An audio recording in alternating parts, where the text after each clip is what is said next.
Hey everybody, it's Eric alongside Rod here for an abbreviated post-game discussion. MSU's 80-62 win over Western Michigan at halftime of the Lions game. Former MSU assistant coach Dwayne Stephens returned to the Breslin Center with his struggling squad, and for brevity's purpose, I'll simply say that the game wasn't inspiring. It was kind of uninspiring, where Michigan State didn't shoot the three well, didn't rebound great, turned it over a lot, didn't defend very well.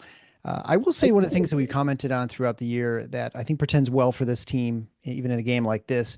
They're in 22 free throws. They hit 20 of them. They shot 61% from two. Other than that, we're kind of moving on to the Big Ten schedule. 2-0 in the Big Ten, 11-2 overall. Well, Western Michigan drops to 3-9 for the season as they start their conference play.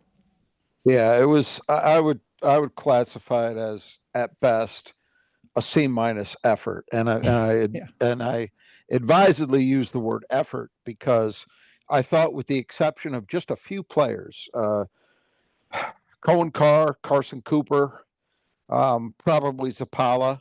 Mm-hmm. I don't think anybody else played with consistent energy in this game, and that was the thing that, it's really the first time all year we've seen it. I mean, you could say the first half against Oakland, maybe a little bit of that, but I didn't think that was as much of an energy. I remember you saying that game that it looked like they were asleep. Yeah. And I kind of pushed back against that, but there's no pushing back against it today.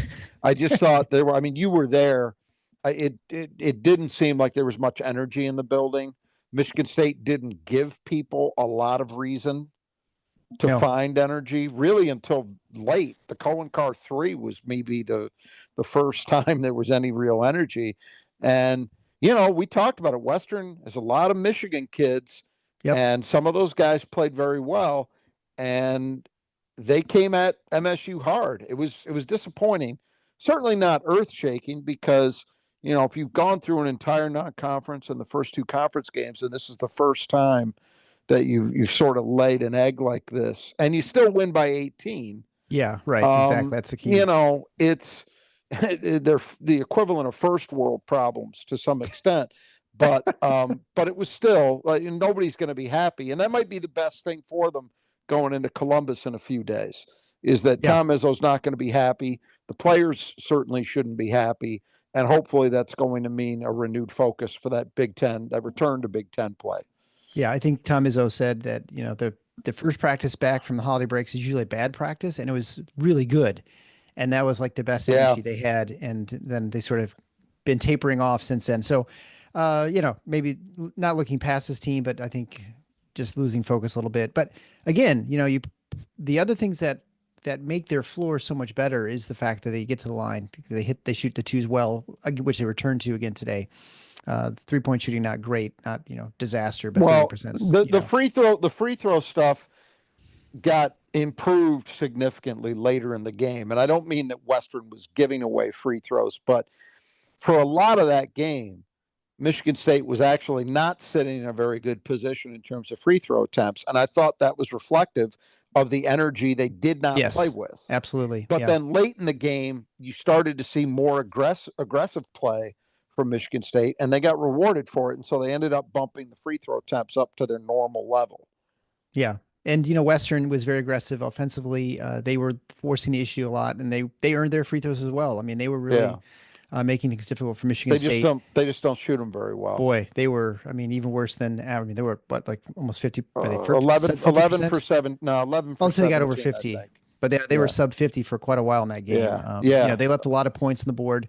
They hit those, that still probably lose by 10, but it certainly would make the game more interesting, at least closer. It was, it was not a game where you felt like it's in doubt, but it was not one where Michigan State was able to pull away. Just say it wasn't an floppy 18 turnover, game. 17 turnovers or something like that. And so it was really, it was not an 18-point game. Yeah, it never felt like that. Right. All right. Well, we'll just kind of move it along, I think, at this rate. And talk about the player to keep in the gutter. Brought to you by the Brothers Adjust Your Gutters. Friends, I've said this many times. If you need gutters or gutter work done, Greg and Kurt are the ones you should call at the Brothers Adjust Your Gutters. You can find their their ways to contact them and get an estimate at our support page. The Final Four is on the schedule.com/support. You can click if you get an estimate, 10% off. You mentioned Final Four when you get your estimate for either cleaning, repairing, whatever you need done for the gutters. So Chancey Willis Jr. was a player Michigan State needed to keep in the gutter. He's a player out of Michigan, former Michigan Mr. Michigan, and he started in the junior college ranks, has worked his way up to Western Michigan as their best player. He's only been back for a few games because of his because I think he had an appendectomy. It sounds like that's what it was. Yeah. He was 5 for 9 from the field, 2 for 5 from three, 0 for 4 from the line, 12 points, 7 boards for guys like 6'2", one of them offensive, 6 assists, 3 turnovers, 2 steals. He was their leading scorer, I guess, and for a team that didn't get a lot of scoring done. So not a player I thought they kept in the gutter, but certainly he didn't totally hurt them. And he definitely got into an altercation early with Fears, and that you saw coming from a mile away, at least Yeah. at the I don't know what you could see on the screen, but there's no question. Those guys were chirping all the Yep. time, whether the ball was with You them could see or it. whether it's off ball. You just knew something was brewing, and that I think it was probably a well-earned double technical. Yeah. Credit to Jeremy Fears, I guess, for coming at him, but I knew enough about Willis as a player that's not a guy that you're probably going to be effective against in thinking that you're going to intimidate him or get under his skin. That's not how he's built. Look, they didn't shut him down. He didn't kill him. He came in shooting 18% from three, and that's honestly been the knock on him his whole career. So for him to hit a couple of threes was surprising, and you could see he really is kind of a reluctant deep jump shooter, but he's really good in the mid range. He's a good player. I mean, no surprises in watching the way he played, and I do think he may clearly upgrades whatever Western had going on before he got healthy. And he will make them, I don't know where they're going to finish their year in the MAC, but he will make them a better team. No question. Yeah, I totally agree. Yeah, he's definitely reminds me of a guy you don't want to try and get going, at least irritate. And I think that was a good lesson for Jeremy to learn, right? Like there's some players you want to sort of get and chirp, and he does it all the time. I mean, Jeremy's always kind of trying to intimidate players tonight. This is the wrong guy to try and go after. Sort of like Scott, not a Scott Skiles, but certainly a guy like that. All right, so Who Cleans the Glass Best brought to you by the Squeegee Squad of Grand Rapids.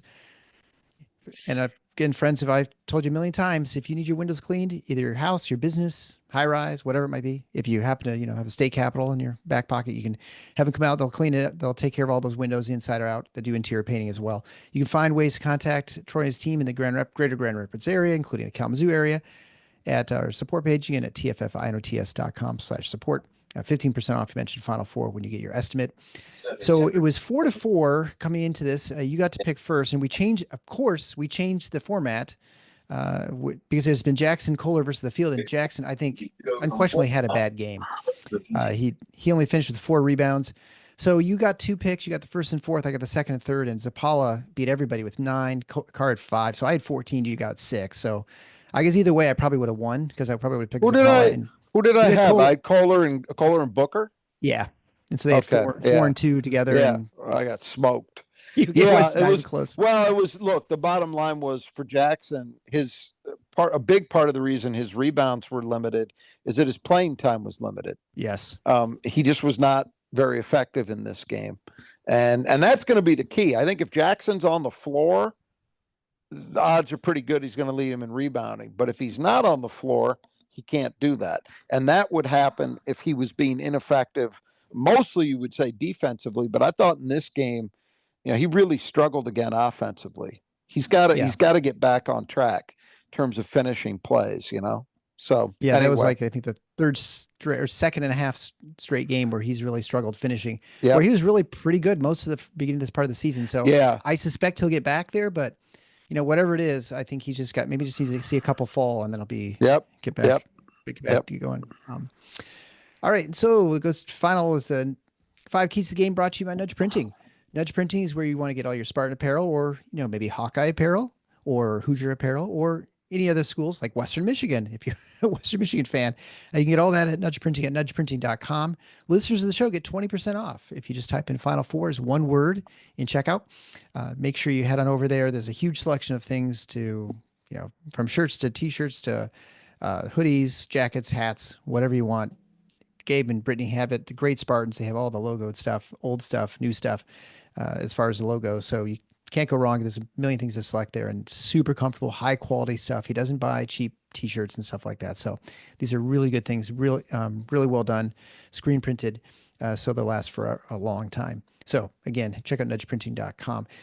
So the first key to the game was Super Bowl Part Two. We mentioned that they had played Oakland, which did not have a lot of Michigan players. Western had what 5 of 9 of their players were from Michigan, so over half their team. And I think they played well, and they definitely brought it today. And they made things challenging, certainly interesting for Michigan State, especially that 10-0 run to start the second half, which is kind of disappointing. But anyway, I thought they played really well, and they played, I guess, as we'd expect. Well, the two guys who were in double digits and 3 of their top 4 scorers were Michigan kids. There you go. So they played the way you would hope guys in this situation would play. And I did not think Michigan State did an adequate job in terms of matching them. Yeah. So simple as that. Yeah. One team sleepy, the other not so much. Yeah. Thankfully, they couldn't shoot. All right. So the second key to the game was the boards. We knew coming in the one thing that Western Michigan does well is rebound, both offensively and defensively. And they did it. They actually probably, I think overall, they had less rebounds than Michigan State. I think Michigan State had a 7 rebound margin, but that's partly because Western Michigan just missed a lot more shots. They had an offensive rebounding rate of, I think, 32%. Michigan State had an offensive rebounding rate of about a little under 30%. So both below average for Michigan State overall. And so I think in general, I'd say Western Michigan sort of won that. Absolutely. Battle. Absolutely. It was that was the thing. Western Michigan statistically was very good in that area, but you had to wonder, all right, the competition they've played, they haven't played a ton of heavyweights. We would see what they were made of, and we did see. And, they're legit. They're very legit. And Michigan State, by contrast, I did not think responded well enough. Yeah. Some of that was, their best rebounder, who's, Jackson Kohler, was not playing a lot of minutes. I think that hurt, but it was a lot of competitive rebounds that Michigan State did not secure, on the defensive end. That was a chronic problem in this game, and that was disappointing. That's something that I think for a team that pretty much game in, game out has really delivered at both ends. The defensive rebounding was not horrible. Western's rebounded extremely well on the offensive end. What'd you say, 32% offensive rebounding rate? Yeah. Not the end of the world, but you want better. Yes, it doesn't show up as red or green. Right. When it's 32% and 30% doesn't either. Right. In fact, if you looked at the Michigan State stats, the only thing that turned out green, I think, for them was their 2-point shooting, which was 61% from 2. And then they had a little bit red when with turnovers. So the third key to the game was perimeter. It's not a very good game shooting. It started out okay, and then I kind of feel like this is going to be one of those seasons where Jaden is just kind of a streaky shooter. I don't know. That just might be kind of it. He's going to go, 5 for 7 or 2 for 7. And I think this is a 2 for 7. And then because of his volume, it's just going to bring the team's average down in general. And especially Book was not good either. He launched probably 3 or 4. I don't know the stats in front of me. They were all short and looked bad. Trey did well. So he was 3 for 5. So he was working on that before the game, I think. But outside of that, I felt that shot selection at times was an issue. I thought there were stretches that stretch where Western got right back in the game coming out of halftime. Exactly. They were those shots open? Yes. Were they still bad shots in my opinion? Yes. You have to have a feel, and I know. Look, I understand. I completely respect the idea that when you are a shooter, you consider yourself a shooter. If you miss a shot, the best response is take another shot. Because you believe in yourself, you believe in the way that you can produce, but you got to also be able to feel the game. And I just thought there were a lot of those threes that were not good shots. They were in the flow of the game. They were not shots that Michigan, or let's put it this way, Michigan State was taking them too early. They were settling. And it wasn't, again, I want to be careful what I say here. It wasn't that they were taking strongly contested shots, but it was just they were shots that were coming early in the shot clock. They were clearly out of rhythm as an offense shooting from deep. So why not take the opportunity to get the ball to the rim? Force Western to foul you, force them to defend you at the rim. They're not a team with good rim protection. do those things. And so that was a little that was the difference frustrating in the second half too. But like, I think as soon as you start attacking, that's when things turned around. And I don't know, with 8 minutes left or something like that. Yeah. And look, here, the bottom line is, I've kind of set 35% as a threshold. Well, this breaks the streak that they had going. Yes, exactly. Wasn't an abject disaster the way some of those early games were, but it wasn't good. Yeah. It moved their whole season average up, I think, 0.3%. So not a huge up. Fourth key to the game was a 2-point shot. All right. So they were under 50%, I think, the last 2 games. And so now they're back up over 60%. I mean, that's kind of where we want them. So that's why they also won by 18. Remarkable that they did that with, Kohler's struggles, for example. Right. But they definitely a much needed performance. Now, truthfully, it should have happened. Western is not a good team defending the 2. They don't offer rim protection, as I just said. So you damn well should have produced there. And Cooper came through, but his career high, 13 Great points. game. Yeah, great game for him. I want to say perfect from the field. I want to say something about that real quick. Those of you who are listening to this and are on Twitter, and I suspect the majority of you are not in this crowd, but if you are one of those people who, as I saw today, is continuing to bang on the "why does Carson Cooper play" drum, you're outing yourself. And I don't even need to tell you what you're outing yourself as. He played very well. He played very well today. Yeah. Very happy. I think, very, very, very happy with his performance. You can always nitpick. There are a couple times he turned a double play, didn't see it coming, whatever. But I mean, for the most part, the guy, he shows you what he can do. As long as you stay within what he can do, he's really effective. Like the rim dives, and he's good from the line too, right? I mean, he's solid from the free throw line, which is not typical for guys 6'11". Right. So he's got some skill there too. Yeah. So moving on, the 5th key to the game, health, and I guess it's a short one. Everyone's healthy, as far as I know. I don't think anyone got didn't injured. look like anybody got banged up, and that's the bottom line, the most important thing besides the win to come out of this with. Well, and I don't have the game in front, so you whatever you think. If you want to add anything about the game that you watched that we didn't have a chance to touch on, otherwise we can head on out. What do you think, Rod? Just real briefly. I was not thrilled, and I doubt anybody in green and white was thrilled with what we saw today. But I also look, these things happen, and when they happen, you still do certain things well. I think look, I'll tell you what is, and I don't want to go too far with it, but Cohen Carr, not just the fact that he hit the 3, but you look at that free throw stroke now. Yeah, he's up to 63%. You see the improvement. I mean, it's showing up. Yeah. So, that could be something that develops for this team as we go forward, and would be a real. But even without that, just the way Cohen Carr is playing, I thought even before he started scoring, he kind of poured it on late via getting to the free throw line and then hitting that 3. This was a rare game where I don't think he had a dunk, but no, he didn't. But still, I thought he was one of the few guys that even before that started happening was playing with real energy.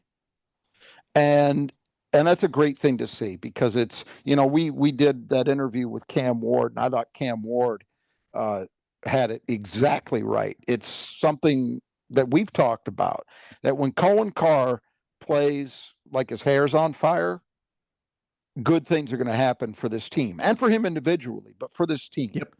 He is a guy who, as an individual, just with his energy and what that allows him to do, can help separate them from other teams. I don't, no doubt about that.